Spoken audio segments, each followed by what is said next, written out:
launched by the Midlands Railway Preservation Society, and it's a way in order to get their steam locomotive Canadian Pacific restored, which will become the flagship of our railway. So in 2015 we received £895,000 from the Heritage Lottery Fund, and that is part of a £1.5 million project. Unfortunately, they've given us £895,000, but it does mean we've got a £200,000 shortfall, so we still have to find that money. The problem is that a lot of them are over 70, 80 years old. They were never expected to last this long either in service, and so as they get older, things become harder to replace. Even the skills that are taken to repair these are now becoming extinct, so we're having to build sustainability into the railway by using apprenticeships to train new, younger generations in those heritage skills that allows us to do certain jobs in-house rather than having to use contractors. Canadian Pacific is probably one of the most expensive steam locomotives that we've had to restore. She's got countless issues, particularly with the boiler, and this has continuously racked up the price in terms of restoration. To be honest, she's not only expensive to restore, she'll be expensive to run. Here on the railway itself, we have 450 volunteers working in various departments. We have a group here in the boiler shop, which is where I am. We have the people in the carriage shed doing the 2 remaining carriages to be restored. So as part of the HLF project itself, there were 2 new members of staff that had to be employed as part of it, a project supervisor and an outreach and interpretation officer. Now, my background's in museum education, and so I got the position here of outreach and interpretation officer, working on the large educational programme that comes with the HLF project.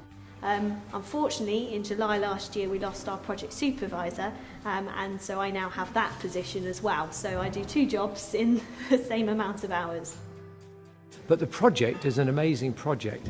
We are restoring a locomotive, we are restoring 3 carriages, and we are also doing a social history of the locomotive and apprenticeships.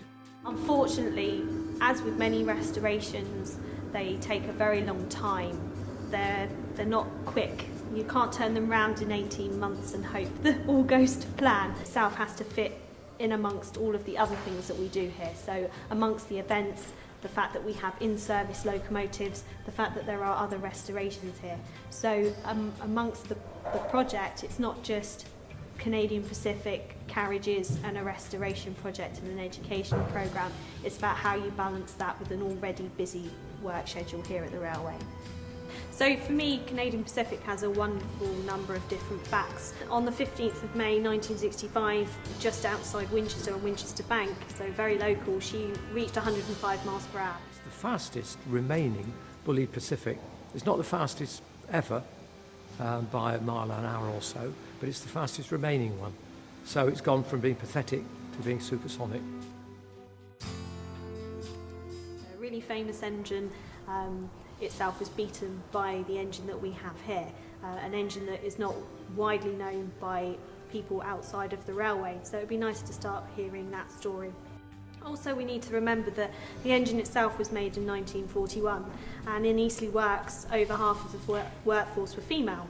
So we do know that women were helping to build Canadian Pacific in that period, and so she's not just a testament to the engineering in the Second World War, but female engineering. There were female engineers constructing something they'd never constructed before, and the steam locomotive still survives today.